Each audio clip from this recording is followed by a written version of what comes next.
നമ്മുടെ രാഷ്ട്രീയക്കാര് പ്രസംഗിക്കുമ്പോൾ ഉള്ള മൂർച്ച. ഇപ്പോൾ ടി കെ ഹംസ ഒരു ഫലിതം പറയുമ്പോൾ കേൾക്കുന്നവന് വേദന കുറച്ച് കുറയും. അങ്ങനെ കാര്യമുണ്ട്. അത് ഉടനീളം അങ്ങനെയായിരുന്നു.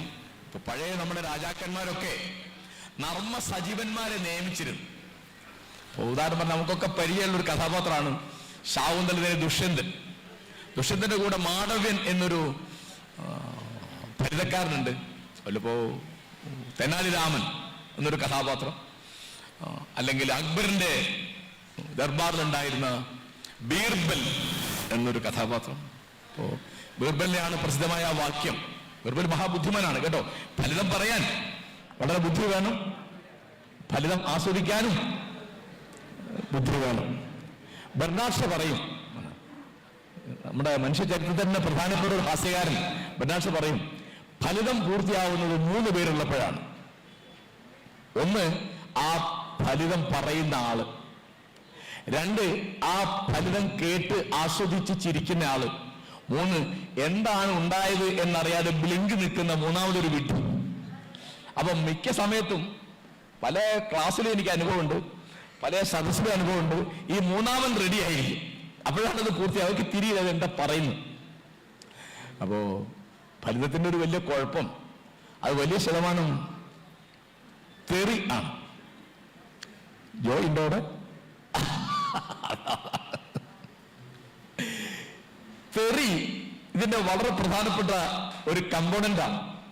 ഇപ്പോ നമ്മുടെ സിനിമക്കാരുടെ കൂട്ടത്തില് ഏറ്റവും ഫലിതം പറഞ്ഞിരുന്ന തിക്കുറിശി, അദ്ദേഹത്തിന്റെ പ്രധാനപ്പെട്ട പണി പാരഡി പാട്ടുകൾ ഉണ്ടാക്കാൻ. അത് മിക്കവും തെറിയായിരിക്കും. അന്ന് എനിക്കിവിടെ പലരും ഞാൻ കേട്ടിട്ടുണ്ട്, പഠിച്ചിട്ടുണ്ട്. കോടമ്പക്കത്തൊക്കെ ഉള്ള സമയത്ത് ഇവിടെ പറയാൻ കൊള്ളില്ല, അച്ചടിക്കാൻ കൊള്ളില്ല.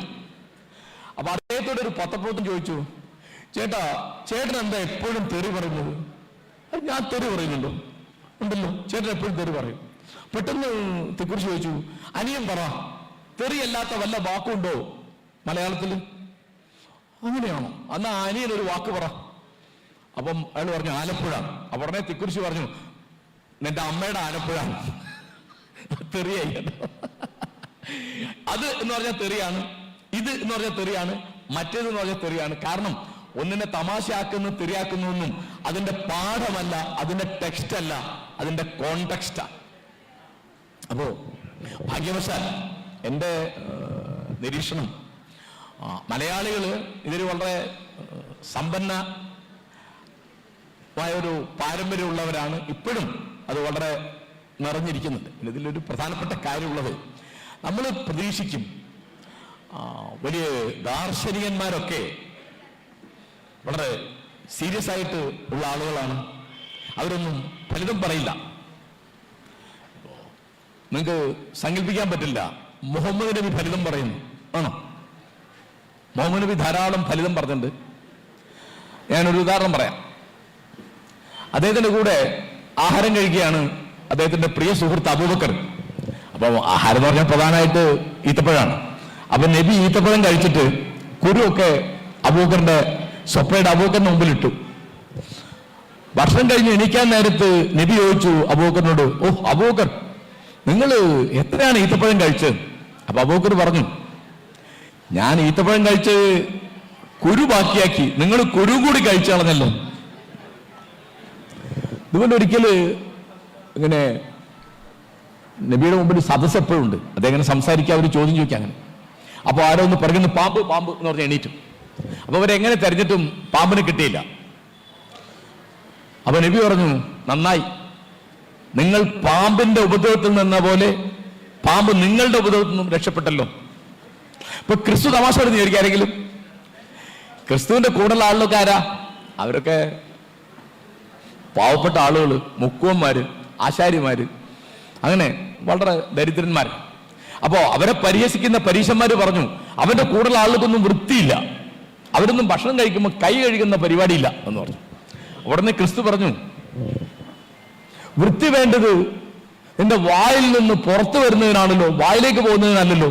വായിൽ നിന്ന് പുറത്തേക്ക് വരുന്നത് വാക്കാണല്ലോ, അത് മറ്റുള്ളവനെ വേദനിപ്പിക്കുന്നുവല്ലോ. സോക്രട്ടീസ് നിരന്തരം തമാശ വരുന്ന ഒരാളാണ്. അദ്ദേഹം ക്രിസ്തുവിനും 500 കൊല്ലം മുമ്പ് ജീവിച്ച ഒരാളാണ്. അദ്ദേഹത്തെ സമൂഹം വിഷം കുടിച്ച് മരിക്കാൻ വിധിച്ചു. അദ്ദേഹം എപ്പോഴും അദ്ദേഹത്തിന്റെ ഭാര്യയുടെ പേര് സാന്തിപ്പേ എന്നാണ്. സാന്തിപ്പേ എന്നുള്ളത് ഇന്ന് ഇംഗ്ലീഷ് ഭാഷയിൽ ഒരു വ്യക്തിനാമല്ല, അതൊരു വെർബാണ്. സാന്തിപ്പേയിൽ എന്ന് പറയാം. എന്താ അർത്ഥം? ഭാര്യ ഭർത്താവിനെ ഉപദ്രവിക്കുന്നതിന്റെ പേരാണ് എന്ത്? സാന്തിപ്പേയി. അപ്പൊ സാന്തിപ്പേ നിരന്തരം സോക്രട്ടീസിന് ചീത്ത പറയും. ഒരിക്കൽ ചീത്ത പറയും, ഇയാളിങ്ങനെ ഉണ്ടാതിരിക്കുകയാണ്. എന്താ കുഴപ്പം? ഒന്നുമില്ല, സോക്രട്ടീസ് നേരം വിളിച്ചായാൽ റോഡ് റൂമിൽ പോയി ഓരോരുത്തരോട് വർത്താനം പറയാം. അദ്ദേഹം ഒന്നും എഴുതിയിട്ടില്ല. അദ്ദേഹമാണ് പാശ്ചാത്യ തത്വജ്ഞയുടെ പിതാവ് എന്നറിയപ്പെടുന്നത്. ഒരു അക്ഷരം എഴുതിയിട്ടില്ല. ആരാ എഴുതിയത് അദ്ദേഹത്തിന്റെ ശിഷ്യൻ പ്ലേറ്റോ എഴുതും, ഡയലോഗ്സ് ഓഫ് പ്ലേറ്റോ.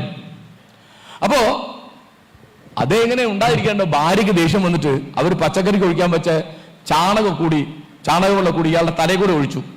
ഉടനെ സോക്രട്ടീസ് പറഞ്ഞു, ഇടി വെട്ടുമ്പോഴേ ഞാൻ വിചാരിച്ചതാ ഉടനെ മഴ പെയ്യും എന്ന്. ഒരു അന്തരീക്ഷം എങ്ങനെയാണ് ലാഘവപ്പെടുത്തുക? ഇപ്പോ ബുദ്ധനും ഇങ്ങനെ തന്നെയാ. എപ്പോഴും ബുദ്ധന്റെ മുഖത്ത് ഒരു ചിരിയുണ്ട്. രാമചന്ദ്ര മാഷ് പറയും തഥാഗത മന്ദസ്മിതം എന്ന്. ബുദ്ധൻ ഒരിക്കലും ക്ഷോഭിക്കുന്നില്ല. അത് എപ്പോഴും ഒരു എളഞ്ചിരിയുണ്ട്. അപ്പൊ അനേകം കഥകൾ പറയാനുണ്ട്. ഞാനൊരു ഉദാഹരണം പറയാണ്.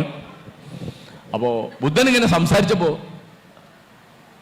കേട്ടിരുന്ന ഒരു ശിഷ്യൻ ചോദിച്ചു, അങ്ങ് പറയുന്നതൊന്നും പുസ്തകങ്ങളിലൊന്നും കാണാനില്ലല്ലോ എന്ന്. ബുദ്ധൻ ചോദിച്ചു, ഓ അങ്ങനെ ഇല്ല അല്ലേ, ശരി നമുക്കത് അതിനകത്ത് എഴുതിയേക്കാന്ന് പറഞ്ഞു. അത്രേ ഉള്ളത്.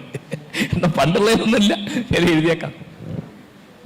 എപ്പോഴും ഇപ്പൊ ബുദ്ധന്റെ നിങ്ങൾ ഏത് പ്രതിമ നോക്കിയാലും അതിന്റെ മുഖത്ത് ഒരു ഇളം ചിരിയുണ്ട്. എന്താണ് ആ ചിരി? ചിരിയൊന്നുമില്ല. ഈ ലൗകികമായ കാര്യങ്ങളിലൊക്കെ ഈ അളവിൽ ആളുകൾ ഇങ്ങനെ കമ്പം പിടിക്കുകയും ആവേശം കാണിക്കുകയും രോഷം കാണിക്കുകയും പ്രതികാരം ചെയ്യും. അങ്ങനെ ഒരുപടി. അപ്പോ ബുദ്ധനെ ഒരാൾ വന്നിട്ട് കഠിനമായി ചീത്ത പറഞ്ഞു. ബുദ്ധൻ ഉണ്ടായിരുന്നു.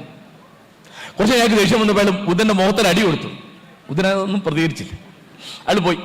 അപ്പൊ ശിഷ്യന്മാരൊക്കെ ഭയങ്കരമായി ക്ഷോഭിച്ചു. എന്താണ് അങ്ങ് അയാളോട് മിണ്ടായിരിക്കാൻ പറയാഞ്ഞത്? എന്തുകൊണ്ടാണ് അയാൾ അടിച്ചപ്പോ അത് തടുക്കെങ്കിലും ചെയ്യാതിരുന്നത്? ബുദ്ധൻ അതിനൊന്നും വേണ്ടിയില്ല. കാരണം ബുദ്ധന്റെ ആളുകളെ കാര്യങ്ങൾ പഠിപ്പിക്കുന്ന രീതിയിൽ മൗനത്തിന് പ്രധാനപ്പെട്ട പങ്കുണ്ട്. അതുകൊണ്ടാണ് നിത്യചൈതന്യേതി അത്തരം കഥകൾ സമാഹരിക്കുമ്പോൾ അതിന് മൗനമന്ദഹാസം എന്ന് പേരിട്ടത്.